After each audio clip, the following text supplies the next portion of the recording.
ஏன்னா இதுவரையும் கணவன் மனைவிட்டிருந்து ஜீவானம்சம் வாங்காமல் போவாங்க, மனைவி குடும்பத்திட்டேருந்து வாங்குவாங்க, கணவன் குடும்பத்திலேருந்து வாங்குவாங்க. இது என்ன புதுசாக இருக்குது அப்படின்னா அப்போ தான் எல்லாம் பயப்படுவாங்க. நல்லா புரிஞ்சுக்குங்க. அடுத்தவன் மனைவியை வந்து பார்த்தீங்க அப்படின்னா எவன் வந்து அந்த விஷயத்துக்கு நோக்குறானோ, அதுக்கான இந்த இச்சைக்கு பழகுறானோ, அவனுடைய குடும்பம் ஒரு பொழுதும் நல்லா இருக்காது. நல்லா தெரிஞ்சுக்கணும்.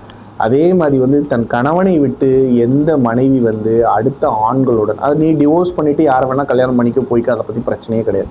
இன்னொரு விஷயம் சொல்கிறேன்.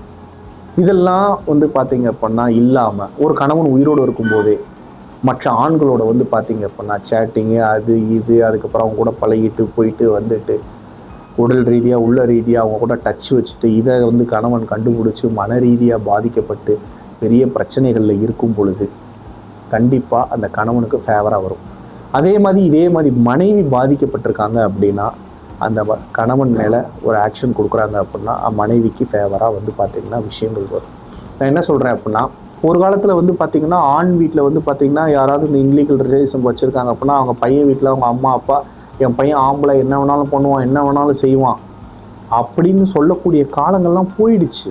ஆனால் இன்றைக்கி பெண் வீட்டில் வந்து பார்த்திங்கன்னா அந்த பெண்ணுடைய தாயார் சரியில்லாமல் இருக்கும்போது வந்து பார்த்திங்கன்னா என் பொண்ணு யார் கூட வேணாலும் போவா, யார் கூட வேணாலும் இருப்பா, எத்தனை கல்யாணம் பண்ணுவாலும் அதை நீ கேட்கக்கூடாது அப்படின்ற விஷயத்தை வந்து பார்த்திங்க அப்படின்னா வெளிப்படையாகவே ப்ரொடியூஸ் பண்ணுறாங்க.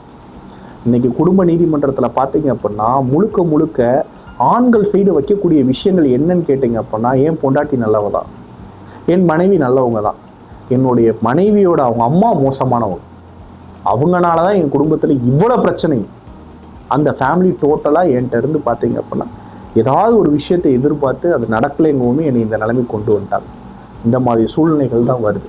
மீண்டும் ஒரு நல்லதொரு பகுதியில் உங்களை சந்திக்கும் வரை உங்களிருந்து விடைபெறுவது அட்வொகேட் ராஜ்குமார். தேங்க்யூ.